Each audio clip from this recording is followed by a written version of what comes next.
That year, when I was at my hungriest, I worked for Ethan Chase, copying notes all day in exchange for a single meal. Later, after graduating college, Ethan came looking for me. $2 million. Come here, and be my fiancée. 1.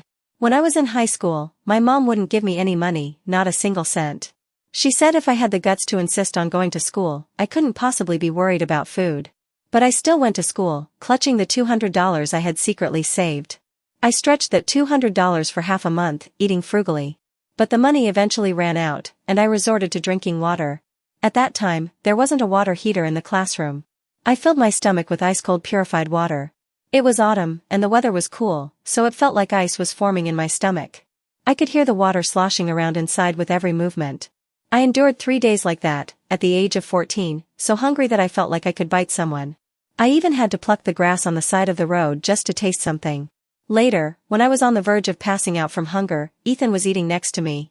I looked at him, and he turned his head to meet my gaze. I didn't move, just stared intently at his food. Ethan was unnerved by my stare and whispered, asking if I wanted to share his meal. My eyes lit up in an instant. Really? He breathed a sigh of relief and nodded, sure. My mom packed too much for me, and I can't finish it anyway. Ethan later told me that my gaze at the time didn't look like I wanted to eat, but that I wanted to eat him. It scared him so much that he felt giving me his food was the only way to save his life. For a long time, I worked for Ethan. I copied notes for him in class and cleaned his desk after class. The rewards weren't much, a meal, maybe 2. He always brought an extra portion of food for me, but even when I divided that one portion into breakfast, lunch, and dinner, I was still hungry. So Ethan would slip me snacks he brought. This is beef jerky, my mom brought it back during the spring festival, it should still be edible. I took it and chewed, but couldn't chew it through. Chew. This is a mid-autumn festival mooncake. I took it, 5-nut filling, crunch, chew. This is a digestive aid my mom bought. I hesitated for a moment, then quickly tore it open and chewed. Ethan gave me the snacks during class, and I ate them secretly in class. Later, after class, he looked at me with wide eyes. You finished both boxes of digestive aids? Yeah. He looked like his world was ending. Scarlet burn, am I going to starve you to death? I didn't know if he would starve me to death, but I was close to starving to death myself. 2. For a long time, I survived on the food Ethan brought. Until the National Day holiday. At first, I wanted to go home for the holiday. But as soon as I got home, my mom grabbed me by the scruff of my neck and dragged me out the door. My mom wouldn't let me stay. My mom said that for every day I went to school, she wouldn't acknowledge me as her daughter. Other girls my age were going to work in Guangdong, but I was too delicate. If I was so capable and disobedient, then I shouldn't rely on the family and should support myself from now on. I might as well not come home at all. I sniffed, holding my book bag and standing awkwardly at the door. The smell of stewed chicken wafted out of the house, and the door was wide open. My mom brought out the chicken, and my younger siblings scrambled for it. My little sister looked at me while holding a piece of chicken, and my mom slapped her hand. Eat yours, what are you looking at her for? My little sister stopped moving and sat there obediently. I lowered my head. The dim light in the house stretched my shadow long, my shadow drooping dejectedly. Later, my mom closed the door, and the light was gone. I hugged my book bag and walked away.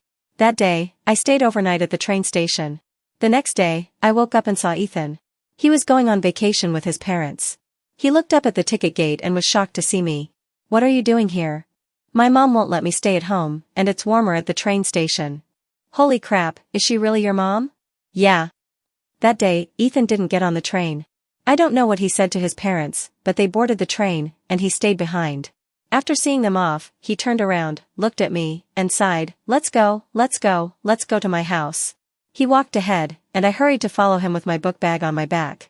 Ethan was 2 years older than me and had long legs, so for every step he took, I had to take 3. He took a couple of steps and turned back, taking my book bag. I looked up at him, and he smiled when he met my gaze. Scarlet burn, I'm just a jinx. How did I run into you? My parents were going to take me to the beach. But now I'm carrying your book bag. I'm sorry. Forget it. Are you hungry? Hungry. Alright, since I've got money now, I'll take you out to eat. 3. I stayed at Ethan's house for 7 days.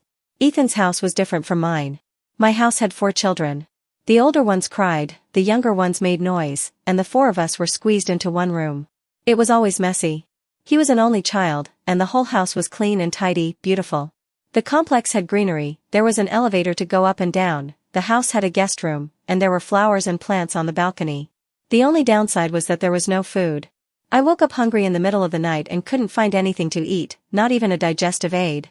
Later, I set my sights on the small tangerine tree on the balcony. I stared at the tangerines for half an hour, until Ethan passed by the balcony and let out a scream. "There's a ghost."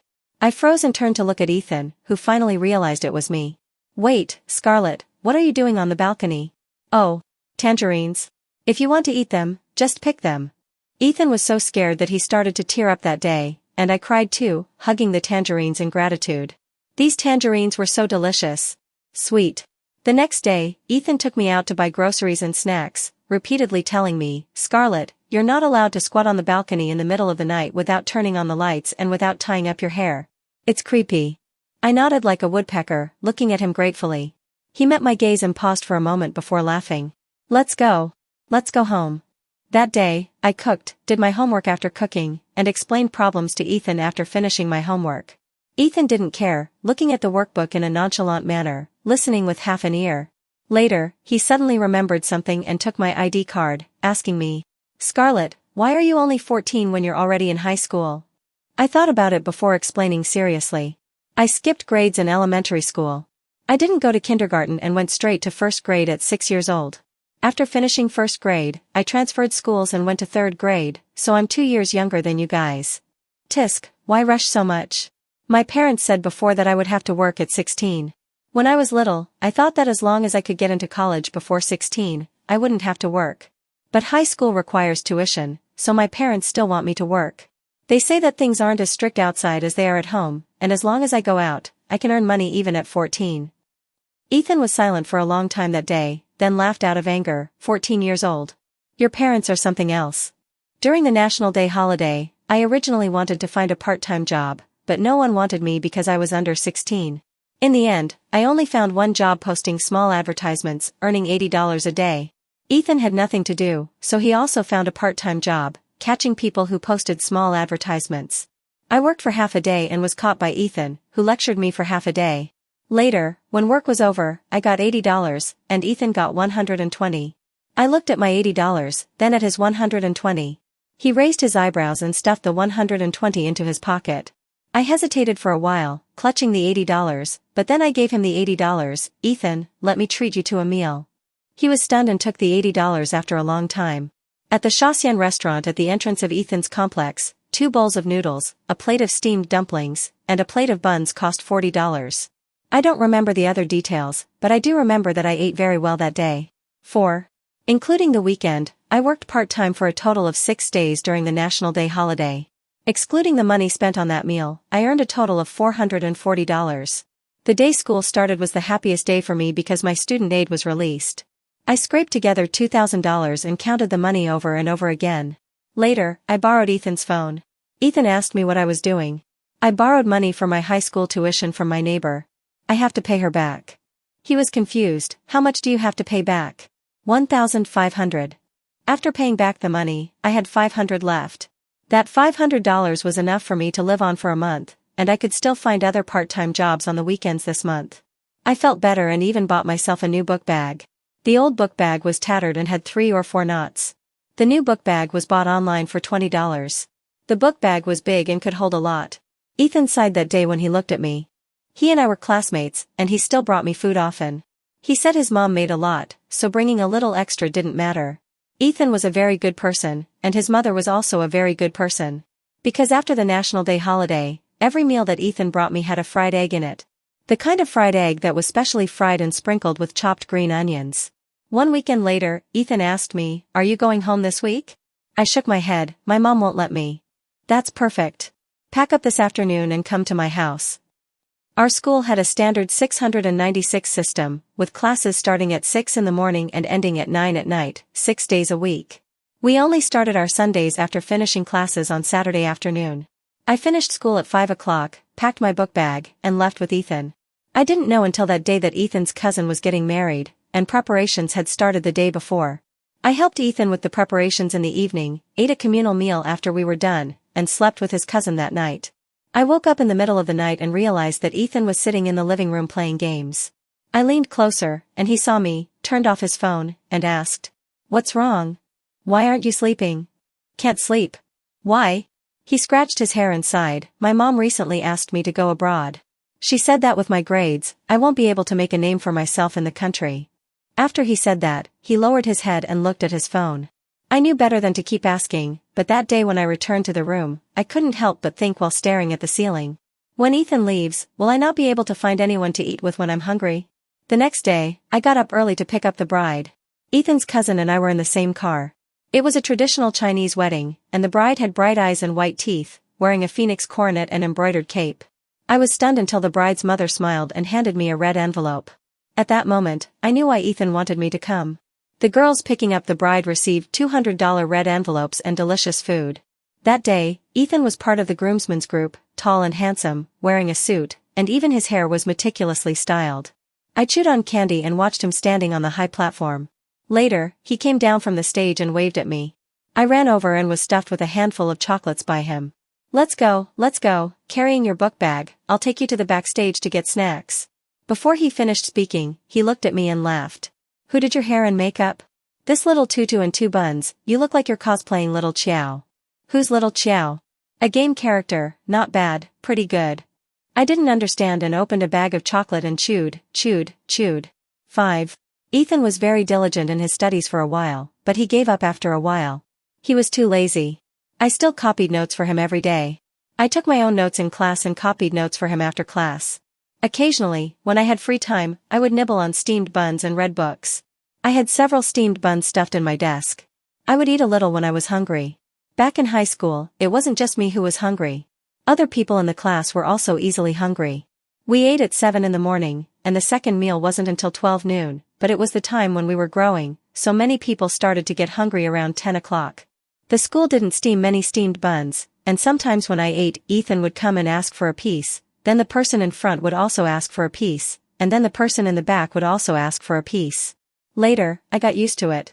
I would break off a piece, and the rest of the steamed bun would be passed forward, going around in a circle. In the end, it would turn into a few spicy strips or half a bag of dried noodles in my hands. High school life was busy writing problems, busy brushing through test papers. We could never finish all the workbooks. The days passed quickly, and not long after New Year's Day, my first semester of high school ended. Although it was almost the new year, I still couldn't go home. I didn't want to be angry with my mom, but I still wanted to go to school. At that time, I was young but a little stubborn.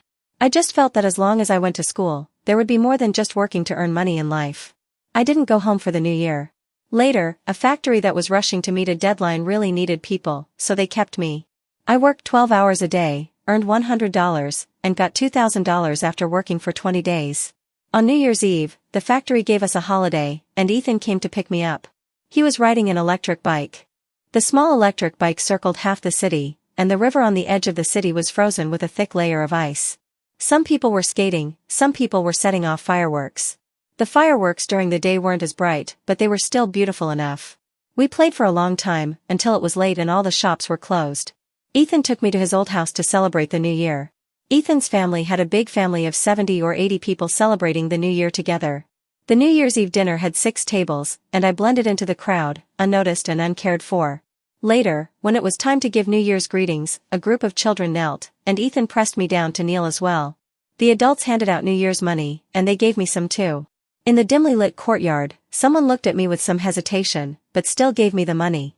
Later, I heard someone ask, "That little girl looks unfamiliar. Whose child is she?" "That one?" Ethan brought her. "Maybe she's a cousin from his mother's side." I wasn't a cousin at all. My face flushed red, and I grabbed a handful of red bills and ran to stuff them into Ethan's hands. He was studying how to light fireworks and was startled by my action. "Scarlet Byrne, why are you giving me money? This is your family's New Year's money. I can't take it." Ethan stuffed the money back into my coat pocket. "If they give it to you, just take it. Stand back, I'm going to start lighting the fireworks." First were firecrackers, then dazzling fireworks. Everyone gathered around. Ethan grabbed my collar and pulled me back a little. "Scarlet, do you want to make a wish? The new year is here. I want to be the top student in the whole school." "You idiot, you can't say your wish out loud." "Is that so? I'll make it again. In the new year, I want to be as happy as I was last year, and for Ethan not to leave." 6. In fact, a person can only make one wish in the new year. The second wish doesn't come true. Ethan left during that summer of my junior year.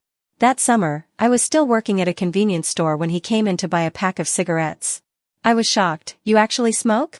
He was confused. "Although our class are all good students, you don't think I'm a good student, do you?" Our class was one of the school's top classes and was strictly managed. To maintain the class's atmosphere, almost everyone was admitted through exams, while Ethan was the only student who was assigned to the class. Ethan was smoking in front of the convenience store that day. I asked him if he had eaten.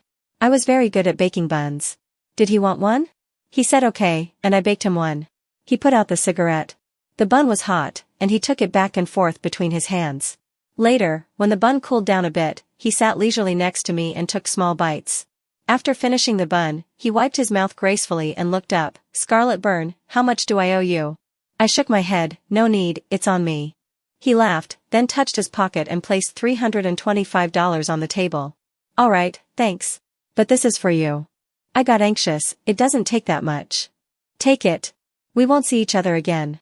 Goodbye, Scarlet Byrne." After Ethan finished speaking, he rode away on his electric bike. I stared blankly at the money before finally realizing it. Ethan was really leaving. For a long time, I felt a little sad, probably because no one would bring me food anymore. Nothing much happened in my junior year. I usually went to class and studied, and occasionally, when I had time, I would find a part-time job to do. If I couldn't find one, I would go to the library to study. As long as people can eat their fill, they can always live. Occasionally, when I had time, I would look up. The city had planted a lot of mimosa trees, and pink flowers fell like tassels. They smelled sweet. Ethan's family's laundry detergent also had this scent. Smelling it closely also had a faint sweetness. 7. In my senior year, I saw my mom as soon as the school year started. My mom wanted to take me back. She said that something had happened at home, and I had to go back. I didn't want to go back and stumbled as I ran to the homeroom teacher. The homeroom teacher stopped her and asked her what had happened at home. I was a senior, so it wasn't appropriate to take a leave of absence. In the end, my mom didn't say anything and glared at me fiercely. I looked at her back and had a strange feeling of unease. Much later, I knew why I felt uneasy. We had makeup classes during the summer and winter vacations of my senior year, so I couldn't work part-time. The homeroom teacher also applied for a school subsidy for me on top of the annual student aid, mainly for free meals and tuition. I didn't leave the school grounds for a semester. My mom never came to find me. On the day of the college entrance exam, the school bus sent us to various exam locations. After finishing the first exam, I went outside and saw my dad. My dad tried to grab me then, but I struggled desperately and ran away from him, hiding in the exam site's guard room. I didn't eat lunch that day. I sat in the guard room for 2 hours, not daring to step out, just sitting there and reading a book. I didn't breathe a sigh of relief until after the exam that day, when the school bus came to pick me up. I took the exam for 2 days. On the day I finished the exam, I felt like I was finally free. I just looked at the sky, the azure blue sky. A kind person gave out watermelon at the entrance of the exam site, and I ate 6 slices because I was hungry. Later, on the way back to school, I saw my dad again. In my memory, I rarely saw my dad. He was always working outside, and when he occasionally came back, he was silent and didn't say a word. But I was very afraid of him. He hit people too hard. If my mom hit me just because I was disobedient, my dad hit me in a way that made me feel like he wanted to kill me. I still wanted to run that day, but I couldn't escape. He grabbed me like a chick and threw me into that dilapidated van. I shouted and was slapped by him. Passers-by looked over, but he had already closed the car door. The car door was locked. I shrank in the car that day and timidly called out, "Dad." My dad glanced at me expressionlessly. "Behave yourself." The car drove farther and farther, passing through layers of mountain roads. I forced a smile and asked, "Dad, where are we going?" "You don't want to work, do you?" "I'm sending you to get married." "Get married?" I stared blankly out the car window. The car was driving into the deep mountains, and the outside was a dense, airtight forest. My parents were very smart. After graduating from senior high school, the school would no longer care about me. Even if I disappeared, no one would report me missing or bother to look for me. That day, I asked a question that I had been curious about for a long time. "Dad, am I your biological daughter?" "Yes." "Then why don't you and Mom love me?" He spat. "You ungrateful thing, it wasn't easy for your parents to raise you. You have younger siblings at home. You're the oldest. If you don't get married, where will the family get the money to feed and educate your younger siblings? I can earn more money for you if I go to college." "Don't think about that. It's not certain whether you'll come back after you go to college." That day, the car stopped. I was especially obedient, obediently entering the house, obediently smiling, and looking at others judging me. Later, someone gave my dad $100,000. 8. I stayed in the mountains for half a month, getting up early every day to cook. Then one day, I got up early, around 4 in the morning, when it was still dark. I followed the mountains, walked through the densest forest, and headed south, as my home was in the north. The people who were chasing me thought I would go home, but I didn't go back. Clutching 2 steamed buns, I walked south day and night for 4 days. Later, 2 tourists who had come to climb the mountain saw me. Along the way, I thought I would die, but I survived in the end. Those 2 people originally wanted to send me to the police station, but on the way, I couldn't help but ask them in a low voice if they had a computer. They asked me what I wanted to do. I said I wanted to check my scores. They were stunned. Later, those 2 people took me in. They said that a student who had just finished the college entrance exam couldn't be a bad person. And even if I went to the police station, I would most likely be sent home, so it would be better to stay at their house for 2 months, and then I could go to college. They were a young couple who had started their own company. Their daughter was 5 years old, very well behaved, and named Quinn. I helped them take care of their child while I stayed there. They had weekends off. They would take me out to play with them whenever they had time on Saturdays and Sundays. Later, halfway through the summer vacation, they said that they were going abroad to discuss cooperation and were planning to take Quinn to see the world. They asked me if I wanted to go with them in August and help them take care of Quinn. My eyes lit up in an instant. I applied for a passport and successfully obtained a tourist visa. After getting off the plane, they had to go to work, so I took Quinn to find Ethan. I knew Ethan's address. I didn't have a phone, but he had written me letters before, and he mentioned it in the letters. But that day, when I knocked on the door, I was stunned the moment Ethan opened the door. His shirt was half unbuttoned, his abs were vaguely visible, and there was lipstick on his neck. He was dumbfounded when he saw me. "Scarlet Byrne? Oh, it's me."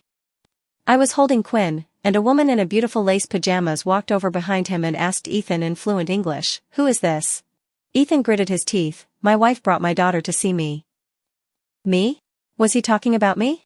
I was so scared that I hugged Quinn tighter.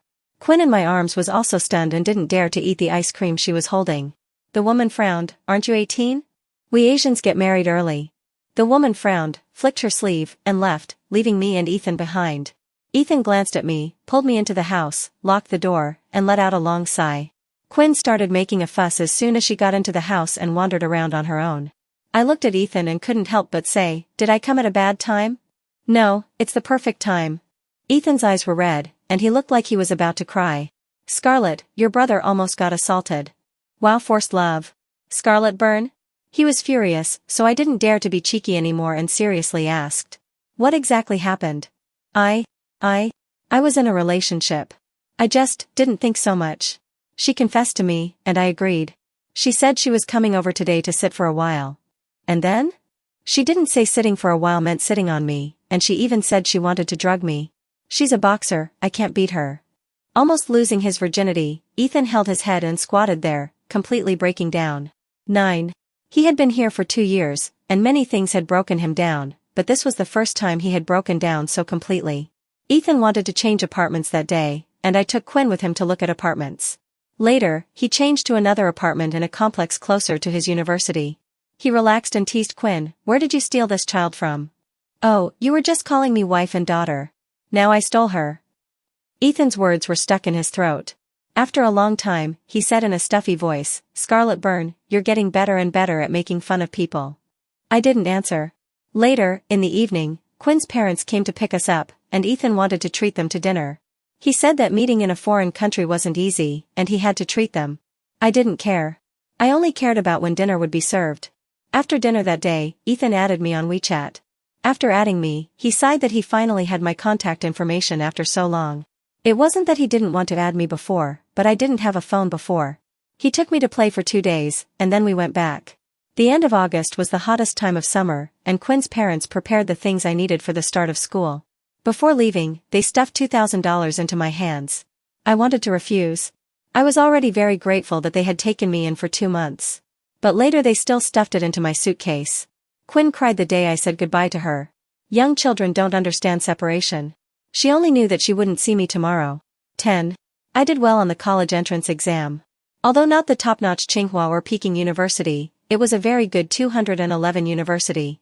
My old high school applied for a scholarship for me, $50,000. I received scholarships and student aid for 2 years in college. I also participated in the school's work-study program and opened an online store in my sophomore year, helping people make PPTs and write self-criticisms. Although the earnings were scattered, they were always enough to spend, and I saved some. I rarely chatted with Ethan, but Ethan often sent me some food. He still sent it often after I graduated, and he asked for my new address. I didn't go back to the city where I graduated and went to Shanghai, the most prosperous metropolis, where even the air smelled like money. I saw Ethan again a year after I started working. He was here on a business trip. He came to find me for dinner. I treated, and he gestured at me. "Aren't you only 21? Why do I feel like you've grown up so much? What do you think?" "I'm 21 years old." After dinner that day, he muttered that I was too plain and dragged me to go shopping. As soon as we entered the mall, there was a gold store. He looked around and picked out a bracelet. I was shocked. "Are you crazy? Giving a bracelet on the first meeting?" He frowned in dissatisfaction. "You're in Shanghai. Why are you dressing so plainly? Look at the other girls. Aren't they all wearing gold and jade, with Chanel lipstick? What about you?" "So what? I buy short sleeves for $9.80, and there's shipping insurance." He laughed in anger. "Scarlet Burn, are you sick? $9.80, you can't even afford to order a discounted meal on your phone." I didn't speak. He picked out several pairs of earrings and 4 or 5 sets of clothes on his own, and then swiped his card to pay. "Scarlet Burn, you're a young girl, dress up nicely. You're going to find a boyfriend and get married in Shanghai, so you won't be looked down on." I lowered my head and looked at the tips of my shoes, not knowing what to say. Later, I sent him to the airport, carrying several bags of clothes home by myself. When I got home, I hung up the clothes and reached out to look at my wrist. The golden bracelet was a very novel design, and it didn't look tacky because it was gold. Instead, it looked more luxurious. I put away the bracelet and the earrings before changing clothes. This set of clothes was actually specially bought by me.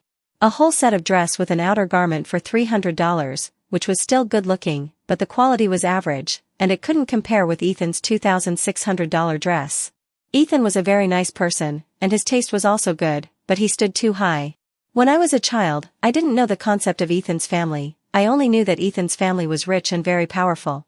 When Ethan was in high school, his parents were afraid that he would go bad, so they restricted his spending, and only let him bring food from home. At that time, he worked part-time with me, and I always felt that we were not far apart. Thinking about it now, at school I called out Ethan, but out of school, I had to call him President Chase. And Ethan spent $80,000 in one day today. I stared blankly at the clothes. Ethan was very nice to me, but if I liked Ethan, it wouldn't be called gratitude, it would be called biting the hand that feeds you. A little hidden thought was finally shattered. Sometimes I really hoped that Ethan was a poor guy, so I could descend from the sky to save him. I could proudly say to him, "Follow me, I'll take care of you. I make more than $20,000 a month." But Ethan wasn't, and I couldn't afford to take care of him. 11. I went to work and got off work every day. Perhaps it was because of Shanghai that Ethan often came on business trips, and I always treated him to dinner. Occasionally, his friends would come too, and a dozen people would sit at a big table. I didn't care. They chatted, and I ate seriously. Later, Ethan had a girlfriend, and his girlfriend liked to go shopping in Shanghai. I treated him, his girlfriend, his friends, and his girlfriend's friends to dinner together. Later, everyone knew that Ethan and I had a very good relationship, but no one suspected us. Because Ethan really treated me like a sister, and there was no lust in his eyes when he looked at me. Although I was treating, he paid for the slightly bigger occasions. A long time later, I stopped thinking about Ethan and also had a relationship. My boyfriend was named Liam Starr, and he was my team leader. Liam and I, like me, were 3-0 people working hard in Shanghai, no house, no car, no registered permanent residence.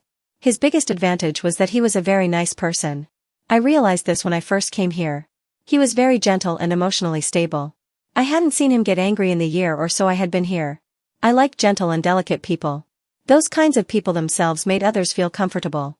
I dated Liam for half a year. Ethan had met him a few times and said that my taste was alright and that the person I found was good. But in the end, Liam and I still broke up. He was very gentle to me, and also very gentle to others. The longer I was with him, and the more feelings I had, the more insecure I became. Our personalities weren't suitable, and it was tiring to be together, so I simply broke up, and I also resigned and left Shanghai for Shenzhen. Ethan called me to comfort me. "Don't be too sad, that's how relationships are, break up and date again, and you'll always find someone more suitable." I sounded a little depressed over the phone. "Ethan, I don't want to be in a relationship, and I don't want to get married either. I always feel that even if I get married, there won't be any love. It's just making do with each other. The thought of dealing with each other like this for a lifetime is better than being single. He was silent for a long time before opening his mouth. That's because you haven't met the right person yet. There's no such thing as the right person. I hung up the phone, even more depressed. I really didn't have any expectations for my relationships. 12. I stayed in Shenzhen for half a year, and Ethan came a few times, probably to comfort me after my breakup. When he came, he gave me a set of Cartier jewelry. I didn't recognize it at first and casually put it at the door. Ethan looked at me helplessly. Scarlet burn, put it away properly, that set is over $200,000. I was so scared that I went over and held the jewelry box, wanting to worship it. Wait, big brother, why are you giving me such expensive things? I didn't know you didn't even recognize Cartier before I came. I thought it was so expensive, girls would like it. Alright, it's all my fault. I suddenly laughed as I held the box. Thank you. By the way, when are you getting married? He avoided my gaze and replied, can't get married, we broke up. I was stunned. What's the reason? Too expensive, she spends at least hundreds of thousands a month, couldn't go on. I don't understand the world of rich people. After all, I work 996 a week, and I only earn 2 to 300,000 a year. I even think it's pretty good. Scarlet burn, are you free next Saturday? What's up? Remember my cousin? You went to pick up the bride when she got married. I nodded. I remembered, that particularly beautiful woman. My cousin's daughter's first-month banquet is next Saturday, take some time to attend. Where is it? Beijing, she was transferred to work in Beijing 2 years ago. Alright. Dress nicely, don't wear that broken short sleeve that costs $9.06 and includes shipping. Alright. Don't worry. Wear this set of jewelry too. Forget it. $200,000. I'd be heartbroken if I lost it. Wear it, I'll buy you a new one if you lose it. Ethan left, and I stared blankly at the jewelry. Holy crap. This is over 200,000? You could just rob someone directly, and you're giving me some pieces of iron. 13. The day of Ethan's cousin's birthday, I took a plane a day in advance. I saw Ethan as soon as I landed. Ethan was standing at the door smoking, and waved at me when he saw me. This way. He drove very steadily, but unfortunately, we got stuck on the elevated road halfway there. Apparently, a 7-car pileup. In order to not delay work, I had completed the project last night. I was already vaguely unable to open my eyes today, and now that there was a traffic jam, I started to feel sleepy in the passenger seat. Later, I couldn't hold on and fell asleep. I didn't know how long I slept, only feeling that the sky was dark. When I opened my eyes, I was in an underground parking lot. I blankly looked around, and Ethan was sitting next to me playing games with headphones on. I picked up my phone and looked at it. 4 hours had passed. Are we there? Yeah. I hoarsely mumbled, why didn't you wake me up? I saw you were sleeping so soundly. When did you sleep last night? Why are you so sleepy? I looked wearily out the window, all night. No wonder, let's go. Go to my house to sleep. Huh? Isn't this your cousin's house? My family also moved to Beijing. Didn't I tell you? I was shocked. Ah? Are uncle and aunt here? I didn't bring a gift. No, this is my own house, just me. I was relieved and followed him upstairs. I was still sleepy in the elevator. I knew I was inside the house. The whole house was cool-toned, mainly black and white, clean. The guest room isn't cleaned up. Why don't you sleep in my bedroom first? It's alright, I'll clean it myself. Alright. I pushed myself through the sleepiness to the spare bedroom, opened it, and sure enough, it was very empty, not even a blanket. Do you have any more blankets? In the closet. Are there duvet covers? In my bedroom closet. Wait for me, I'll help you put it on. After Ethan put on the duvet cover, he went to take a shower. By the time I managed to make the bed, I wasn't sleepy anymore, so I curled up on the sofa and watched TV. Ethan came out after his shower, wearing pajamas, and leaned closer. I jumped in surprise when I turned around while holding my chips. Why are you so close to me? Are you stealing my chips? He was stunned, with some lingering water stains on his hair. The water stains trickled down, and he chuckled. Scarlet burn, you just know how to protect your food, don't you? Humph, so what if I protect my food? I chewed on the chips. Ethan took a stool next to the sofa and sat down. Don't move. I didn't understand what he wanted to do, but I knew better than to move, so he took off my hairpin. His fingertips moved through my hair. He didn't touch me, but the sensation in my hair was very clear. What are you doing? Putting your hair up. I just learned how to make a hairpin bun a few days ago. Don't pull my scalp. You think everyone is as stupid as you. The hairpin bun was done. I got up to look in the mirror and gave him a thumbs up. Good skills. Scarlet Burn, go put on that cheongsam, I'll take you out to dinner later. Okay. I changed my clothes. The moon-white cheongsam came with a pair of diamond-studded pointed-toe high heels. I took a few steps in front of the mirror. These clothes were really suitable for twisting around in. I admired myself in the mirror for a long time until there were footsteps outside, and I called out, "Ethan, help me get that Cartier set." But as soon as I finished speaking, I heard a sharp female voice, "Ethan, who's in your room? Which little slut seduced you? I knew that you breaking up with me couldn't just be about the money. I spent so much on you before, and you didn't care. Faith Lowe, get out, we've already broken up. I won't leave. I want to see who's in your room. You wouldn't buy me the Cartier I wanted, but you bought it for someone else. Get out." But Ethan couldn't stop her. Faith was stunned the moment the bedroom door opened. "Where's the person in your room? I clearly heard someone talking just now." Faith opened the closet, but there was no one there. There was no one under the bed or behind the door either. She searched all around, but she couldn't find me. Faith left angrily. Ethan locked the door, went into the room, and opened an inconspicuous small door. I was behind the small door, holding my shoes and almost crying. I was so scared. Ethan laughed in anger, and carefully pulled me down. "Scarlet Burn, what are you doing hiding on the air conditioner compressor?" "I don't know, but, when Faith came in, I felt like I was a mistress caught in the act of having an affair, so it was right to hide. I broke up with Faith." I said with tears in my eyes, holding my shoes. "Yeah. I have nothing to do with you either. Why did I have to hide?" "Who says we have nothing to do with each other? Am I really a mistress?" "Shut up, I broke up, and you're single, where's the third person coming from?" I was confused, my brain shutting down, unable to make sense of everything. Ethan didn't explain anymore, and sighed, "Let's go." "Go where?" "I ordered a new set of Burberry, which is more suitable for a cheongsam." 14. For the first month banquet the next day, Ethan also took me to get my hair done. He fussed over me for a long time, and it was midnight when we got back to the house. I was so sleepy that I couldn't open my eyes. He grabbed my collar halfway there and half-dragged me until we returned to the bedroom. I went to the spare bedroom, but Ethan dragged me back to the master bedroom again. He sighed quietly, "The bed in the spare bedroom is broken, you sleep in my room, and I'll sleep on the sofa." Okay. I locked the door and fell asleep soundly. I suddenly woke up in the middle of the night, opened the door, and walked closer to the sofa. Ethan saw me and asked in a daze, "Why aren't you asleep yet?" I scratched my head. "Ethan, what did you mean by those words during the day?" At that moment, Ethan also woke up. He looked at me in the darkness, and after a long time, he replied. "It didn't mean anything, I said it casually."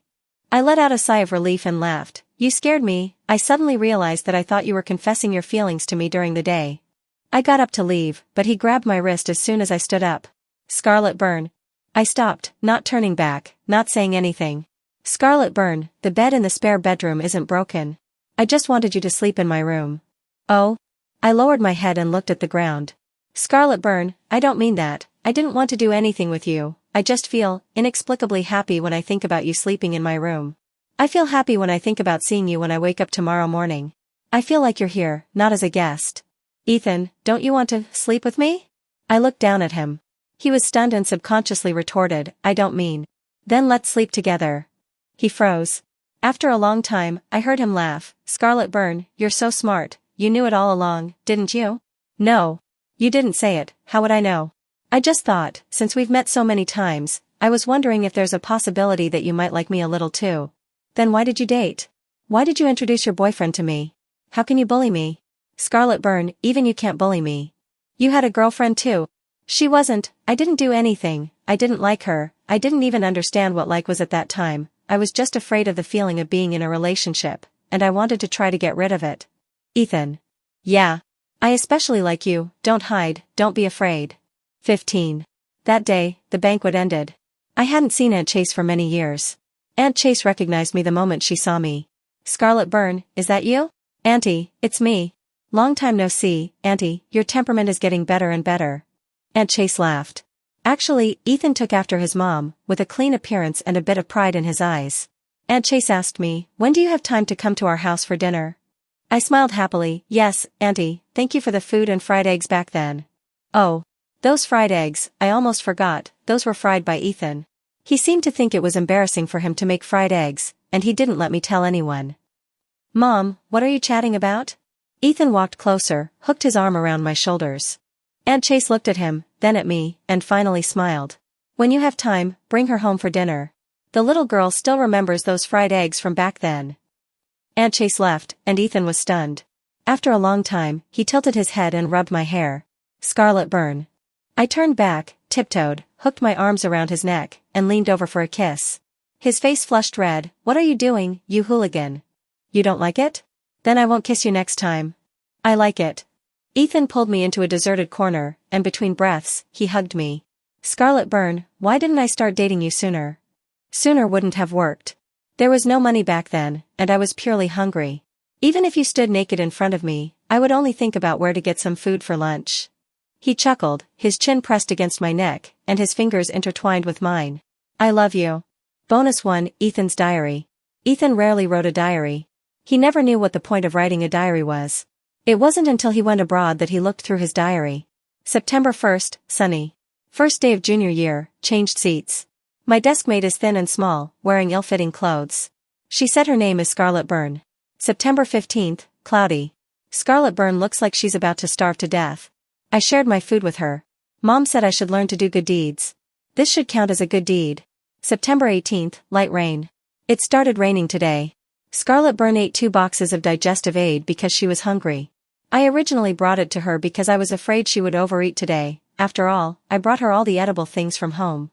But she still wasn't full. September 19th, light rain. My mom praised me for learning to do housework recently, saying that I cleaned up all the things in the house, making it much cleaner. Haha, in fact, I just gave all the edible things in the house to Scarlet Byrne. But it makes my mom happy, and I'm afraid of my mom getting angry. When I was in middle school, I got into fights, smoked, and hung out in internet cafes. For a long time, my parents thought I was going bad. Because of this, they put me in a key high school in junior year, and my mom stayed at home every day to teach me how to study. They stopped all my cards and didn't give me a penny. I could only bring food from home every day. I didn't have money to buy snacks for Scarlet Byrne, so I could only bring her more food. My mom asked me why I brought 2 portions of food. I explained in a low voice, I'm too hungry, 1 portion isn't enough. I didn't dare to argue with my mom. If I argued with my mom now, not only would I go hungry, but Scarlet Byrne would also go hungry. She was already thin. If she went hungry for a few more days, she would starve to death. So I didn't dare to argue with my mom, and my mom thought I was much better behaved. But I just wanted to cry. Why did I have to take care of Scarlet Byrne at such a young age? October 1st, sunny. Found Scarlet Byrne at the train station. This is probably my fate. My parents are playing at the beach during National Day, and I'm at home listening to Scarlet Byrne explain problems to me. October 2nd, sunny. Scarlet Byrne found a part-time job. I was afraid of losing her, so I found a part-time job too. It's still very hot in early autumn. Her face turned red after posting small advertisements for half a day. I brought her back to rest for half a day. That night, she held up $80 and wanted to treat me to dinner, and I was stunned by that sentence. It felt like the child I had been raising for a few days was actually talking about repaying my kindness. November 8th, sunny. My cousin is getting married. She's my most beautiful cousin, and also the cousin who likes me the most. That day, my cousin said to me that the little girl I brought was quite cute, and when going out to the stairs, she was afraid she would fall, and she had been holding her to walk. I wanted to laugh when I heard that mushroom-like person would also support people. After the vows were over, I went to find Scarlet Byrne. Scarlet Byrne also had makeup on, with 2 small buns tied up, wearing a puffy dress. At first glance, she looked like Neza from Lotus Lantern. Looking at her again, she looked like Little Chow from Honor of Kings. She was chewing chocolate, and happily stuffed the remaining chocolate into her book bag. August 13th. I'm leaving. Mom gave me $500 to take my friends out to dinner to say goodbye. I took them out for skewers and spent $175. After eating, I went to find Scarlet Byrne. Later, I regretted taking out the remaining $325. I wish I hadn't taken them out to dinner. What if Scarlet Byrne didn't have money to eat in the future? Bonus 2, daily life. I didn't understand why Ethan liked jewelry, but later he poked my forehead. Are you stupid? Jewelry isn't joint property of husband and wife, those will always be yours. There's too much. How much is this? My sister and them's necklace cost millions. What's this? Come here, let me hug my wife. I heard his sigh after he hugged me in his arms. Baby, you didn't have a home to begin with, and I can't bully you anymore. We should be what we should be, what should be bought and what should be given. We can't miss anything from dating to getting married. If you don't want to wear it, just put it there as a decoration, but I can't not buy it. So cheesy. Baby. End of the full text.